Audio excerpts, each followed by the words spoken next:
Okay sir, શું કહેશો આજે ઘટના બની?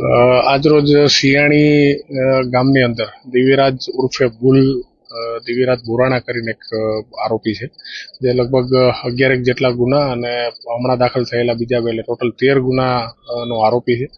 અને હાલમાં છેલ્લે જે દાખલ થયેલો રાયોટિંગ અને મારામારીના ગુનામાં એ જ્યારે પકડાણો તો ત્યાં એના ઘરે અને આજુબાજુના જ્યાં પણ એ રોકાણો અથવા જ્યાં પણ એના હથિયાર છુપાયેલું છે એ જગ્યા એથી ડિસ્કવરી અને રિકન્સ્ટ્રક્શન માટે થઈ લીંબડી પોલીસની ટીમ અને અમારી ટીમ સાથે રહી અને રિકન્સ્ટ્રક્શન માટે એને શિયાણી ગામે લઈ ગયા હતા. ત્યારબાદ જ્યારે હથિયારની રિકવરી માટે થઈને લોકલ પોલીસે પ્રયત્ન કર્યો તો જે જગ્યાએ પોતે હથિયાર છુપાયેલું હતું ત્યાંથી એને ત્યાં પોલીસ જ્યારે એને લઈને ગઈ તો ભાગવાનો પ્રયત્ન કરવા માટે થઈને હથિયાર વડે પોલીસ ઉપર હુમલો કરેલો હતો. એમાં એક અમારી કચેરીના એક જે પોલીસકર્મી છે એ પણ એમને પણ બાવડાના ભાગે એમને ઈજા પહોંચેલી હતી.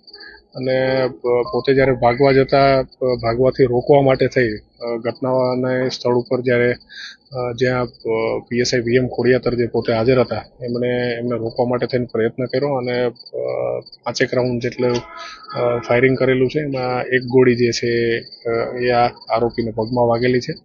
હાલ જે આરોપી છે એ પોતે સારવાર હેઠળ છે અને વધુ સારવાર માટે થઈને સુરેન્દ્રનગર એને રિફર કરવામાં આવેલા છે.